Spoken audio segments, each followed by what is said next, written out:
So now, what are we going to do next? What are we going to do next? The first one says condition. Okay, this condition has to be a true-false field. Do we have any true-false fields with us? Yes, we have. We have created them. So, let's start using them.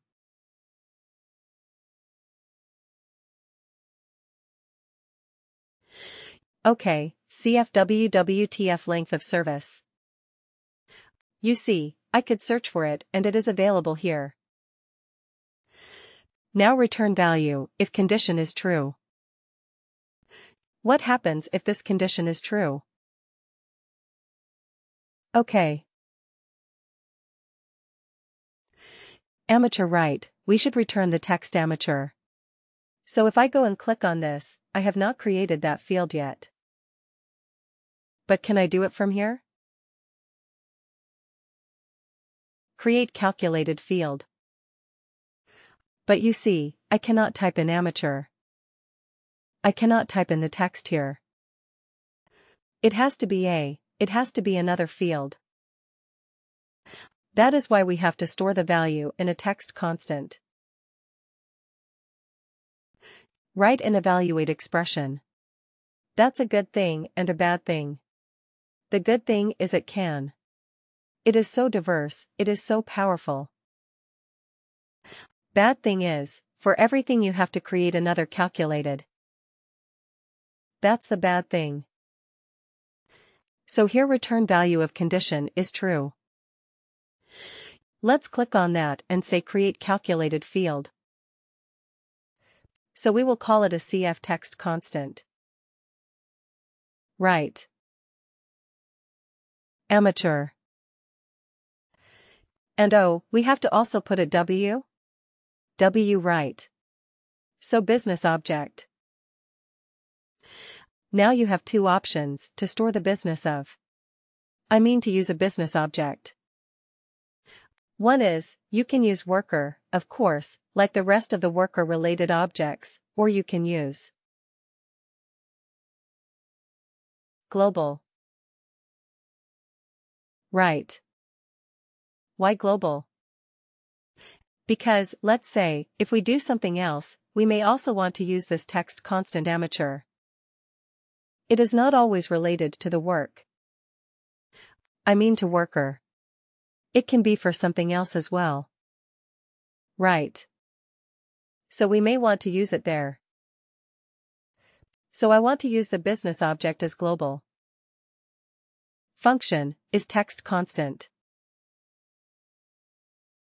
Okay. And what is the constant text? Amateur. Isn't it simple? Copy. Okay. So you see, it automatically comes here. CF, WWTC amateur. Alright. Let's keep adding our 4 conditions here, one after the other. Alright. CFWWTF. Let's see if we can quickly find those fields. So we have done 0 to 7. Let's use 8 to 15. And again CFWWTF. So we can use 16 to 30. And CFWWTF 31. Right. So then we're done. Now, let me tell you something and let me give you a hint and a tip. WorkDay will start evaluating from top to bottom. Okay. This is the direction in which it will evaluate. The first matching condition that it finds it will result in that. It will take that as the true condition to stop the calculation there. The first matching true condition. So to improve performance,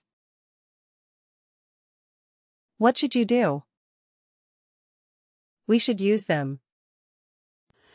We should try to do the minimum number of calculations. Correct. So first of all, try to identify where you have the maximum population.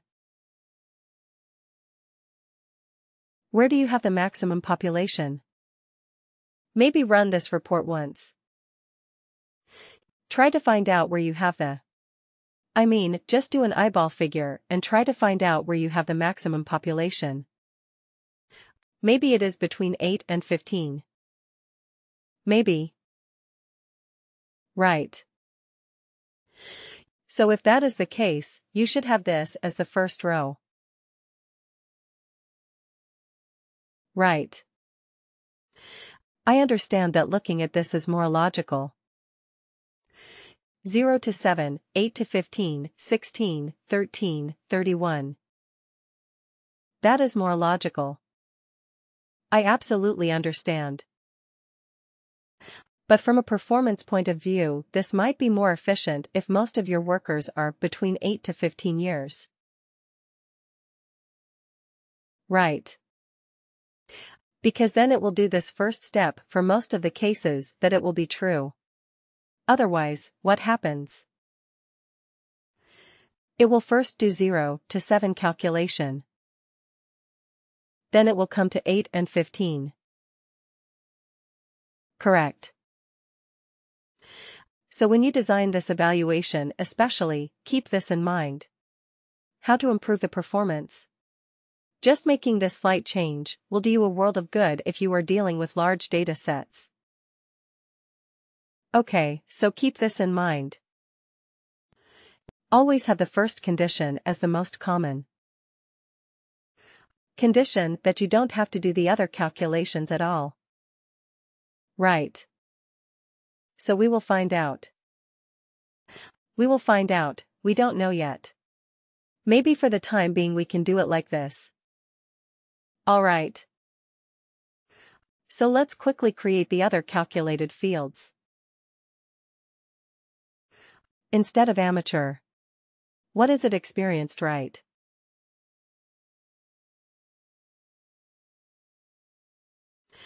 Okay, and let's put it as experienced. Okay. Alright. So, 2 fields that are. Let's quickly do the third one, create calculated field very quickly. What is the other condition that we had? Senior and legend. Okay. So instead of amateur, we will call it a senior function. Is this constant?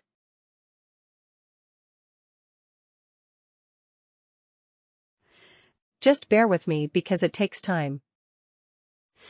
I have to create so many different calculated fields. Senior. And what is the last one? Legend, create calculated field. Alright. So instead of senior, we will call it a legend. This object is global. Okay. Function is this constant. And here we are going to use legend. That's it. Right. We are done. You're done. So what is this evaluate expression going to do? It is going to evaluate a series of conditions. Right. It goes from top to bottom. The first matching condition that is met, it marks it as true and it returns the value if the condition is true. In our particular example, what is the return condition type? The return condition is a constant because we are looking at a text type of field. Isn't it? That's why we did this. All right. So we are done. Let's save this. The save. This field is very complicated field that we have created. We have used 8 different calculated fields and we have put them all together in one more calculated field. So 9 different calculated fields. Wow. So let's go back to our report and use this calculated field in the report. Here it is. So we go here and we say, Custom Report Edit. OK. And we scroll down. Just after you. Oh no. Right after this. OK. Shall we keep this other one, the text, years of service? We no longer need it, right?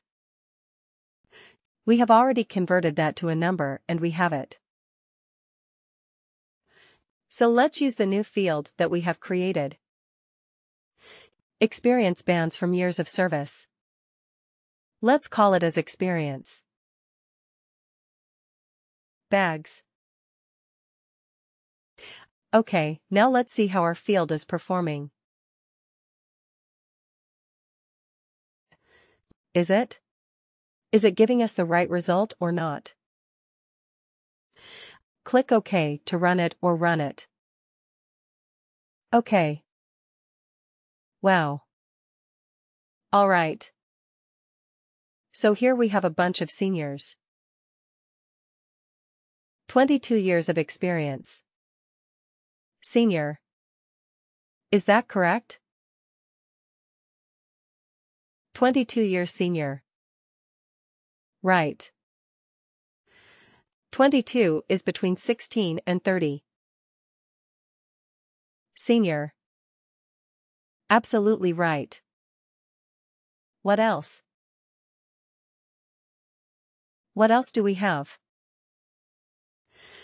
Okay, let's scroll down a little bit. But just 20 years. All right. Okay. Scroll down. Keep scrolling down. Let's see if we have anything else apart from senior. Contains. Can we say, contains amateur? Let's see if we have a few amateurs. Oh, we don't. We don't have amateurs, all right. Anybody who is a legend. Right, we have a few legends. 122 years of experience. Well, that is a bit silly. I mean, maybe just wrong data. 1900 is not the higher date for people. But anyway, 122 years for a few workers. But anyway, our calculation is working correctly. That's what we are more interested about. Right. 102 years of experience. 1920 and 122. They are all categorized as legit. All right. Okay, anything else? Any other category that we have created? Experienced. Right. Experienced. Do we have any experienced people? We have a few. You see, 14 years of experience. It is experienced. What was experience again? Between 8 to 15. Right. So our calculation, is it working? 8 to 15? Looks like it, right. 12 years experienced. Any years experience. 11 years experienced. So our calculation is working absolutely correctly.